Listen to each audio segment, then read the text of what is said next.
नमस्कार, मैं शोभा सिंह। आज हम कक्षा 10 विषय विज्ञान में अध्याय 2 जिसका नाम है अम्ल, क्षार एवं लवण, इसकी बात करेंगे। इंग्लिश में इसको कहते हैं एसिड, बेसिस एंड सॉल्ट। अम्ल, क्षार, लवण दूसरा अध्याय है। सबसे पहले हम बात करेंगे अम्ल की। अम्ल क्या होता है? अम्ल क्या होता है? इसको इंग्लिश में कहते हैं एसिड।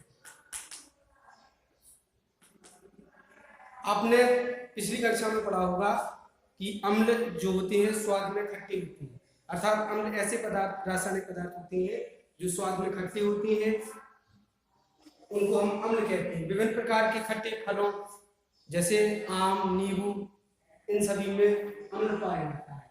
तो अम्ल ऐसे होते हैं जो स्वाद में खट्टे होते हैं। इनको हम 3 बिंदुओं के माध्यम से सीखेंगे। एक तो अम्ल जो होते हैं स्वाद में खट्टे होते हैं,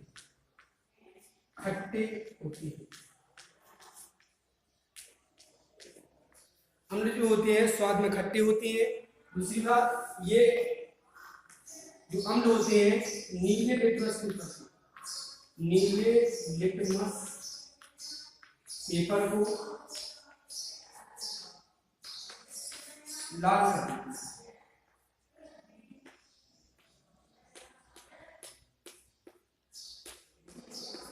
तीसरा पॉइंट है अम्ल का जली विलयन।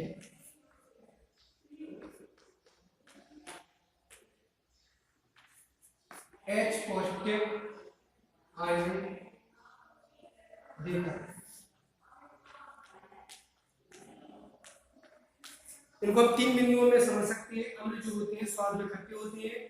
अम्ल जो होते हैं नीले लिटमस पेपर को लाल कर देती है। अम्ल का जली विलयन H पॉजिटिव आयन देता है, अर्थात अम्ल जो होती है जल में घोलने पर H पॉजिटिव आयन देती है, अर्थात अम्ल कहलाती है। एग्जाम्पल के रूप में हम देख सकते हैं,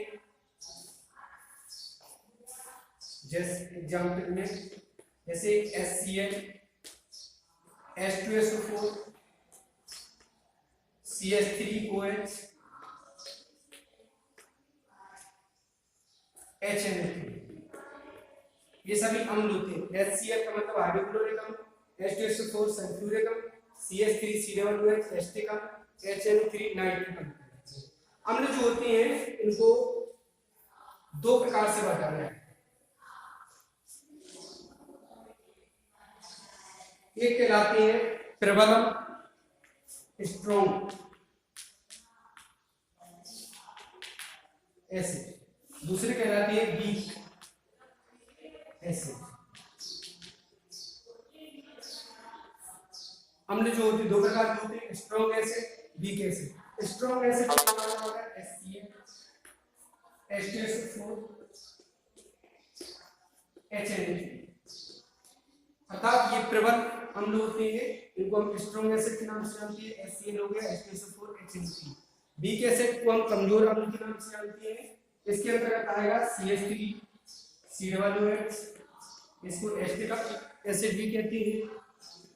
H2CO3 कार्बोनिक अम्ल कहलाता है। H3PO4 फास्फोरिक अम्ल कहलाता है। H3PO4 फास्फोरिक एसिड के रूप में जाना जाता है। तो ये हमने आपको स्ट्रॉन्ग एसिड, वीक एसिड बताए। HCl, H2SO4, HNO3 ये स्ट्रॉन्ग एसिड कहलाते हैं। CH3 COOH, H2CO3, H3PO4 ये वीक एसिड कहलाते हैं। इसके अलावा अम्लों को सांद्र अम्ल भी कहते हैं और तनु अम्ल भी कहते हैं। सांद्र अम्ल की बात करें सबसे पहले हम सांद्र अम्ल। सांद्र अम्ल का मतलब होता है ऐसे अम्ल जिसके विलयन में अम्ल की मात्रा अधिक होती है तथा जल की मात्रा कम होती है, उसको हम सांद्र अम्ल कहते हैं। इसके बाद हम बात करते हैं तनु अम्ल की। तनु अम्ल का मतलब ऐसे अम्ल जिसमें अम्ल की मात्रा कम होती है तथा जल की मात्रा अधिक होती है, उसे हम तनु अम्ल के नाम से जानते हैं। तो ये आपको याद रखना है, सांद्र अम्ल, तनु अम्ल। सांद्र अम्ल का मतलब अम्ल की प्रवणता अधिक होती है, जल की प्रवणता कम होती है। तनु अम्ल का मतलब अम्ल की प्रवणता कम होती है और जल की प्रवणता अधिक होती है। अब हम बात करेंगे अम्ल के बाद क्षार। क्षारक, क्षारक की बात करेंगे। क्षारक को इंग्लिश में कहते हैं बेसिस। इसका भी हम 3 पॉइंट से अध्ययन करेंगे। ये स्वाद में कसैली होती है, इनका स्वाद कैसा होता है? कसैली होती है। दूसरा पॉइंट है जो क्षारक होती है ये लाल लिटमस को नीला कर देती है, लाल लिटमस को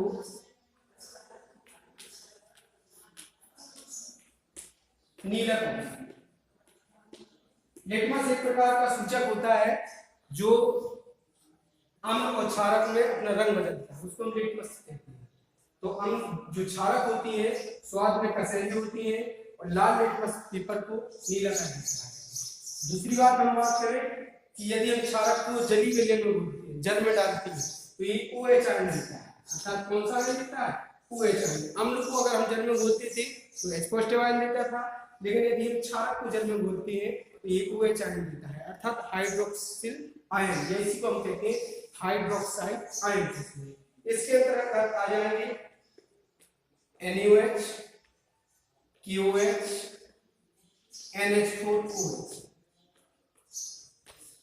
NaOH sodium hydroxide, KOH potassium hydroxide, NH4OH ammonium hydroxide. अर्थात NaOH और KOH ये स्ट्रॉन्ग बेसिस कहलाती है, प्रबल क्षार कहलाती है, जबकि NH4OH जो होता है यह दुर्बल क्षार कहलाता है। आगे बात करते हैं हम लवण। लवण को कहते हैं साल्ट, लवण इसी को कहते हैं साल्ट। यदि हम अम्ल और क्षार को आपस में मिलाते हैं, यदि हम अम्ल और क्षारों को आपस में मिला देते हैं तो उससे हमें लवण प्राप्त होता है। अर्थात अम्ल प्लस क्षार इज इक्वल टू लवण प्लस जल। कोई भी हम अम्ल ले, जैसे हमने HCl ले लिया, कोई भी क्षार ले जैसे NaOH, यदि हम इनको आपस में मिक्स करते हैं, मिलाते हैं, तो इनसे जो उत्पाद अधिकतर उत्पाद प्राप्त होगा वो होगा NaCl प्लस H2। अर्थात NaCl जो होगा वो लवण कहलाता है, लवण के रूप में होता है। तो हमने आज आपको 3 चीजें बताई, अम्ल की बेसिक जानकारी दी, क्षार की बेसिक जानकारी दी और लवण के बारे में बताया। ये लवण जो प्राप्त होती है अम्ल और क्षारों की आपस में अभिक्रिया से प्राप्त होते हैं और इस अभिक्रिया को हम उदासीनीकरण के नाम से जानते हैं। आगे हम बात करते हैं अम्लों के रासायनिक गुण। अम्लों के रासायनिक गुण,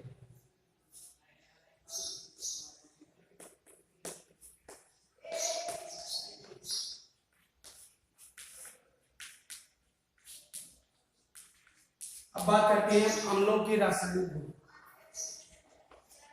chemical properties of acid, chemical properties of acid. सबसे पहले हम बात करेंगे धातुओं के साथ अभिक्रिया, अम्लों की धातुओं के साथ, धातुओं के साथ अभिक्रिया। अम्लों की धातुओं के साथ अभिक्रिया इसी को कहते हैं रिएक्ट विथ मेटल्स, अर्थात धातुओं के साथ अभिक्रिया। अर्थात कोई भी धातु यदि अम्ल के साथ क्रिया करती है तो हाइड्रोजन गैस मुक्त करती है। जैसे यहाँ पे यदि हम कोई अम्ल लेते हैं, जैसे हमने यहाँ पे ले लिया HCl, HCl की क्रिया यदि हम जिंक धातु के साथ कराते हैं, Zn, यदि हम किसी अम्ल की क्रिया धातु के साथ कराते हैं, हमने अम्ल ले लिया HCl, जिंक धातु के साथ क्रिया कराते हैं, इज इक्वल टू यहाँ प्राप्त होगा ZnCl2 प्लस प्राप्त होगा H2, हाइड्रोजन गैस मुक्त होती है। कोई भी हम धातु के साथ क्रिया करती है तो हाइड्रोजन गैस मुक्त करती है, बैलेंस करने के लिए इसके अलावा और भी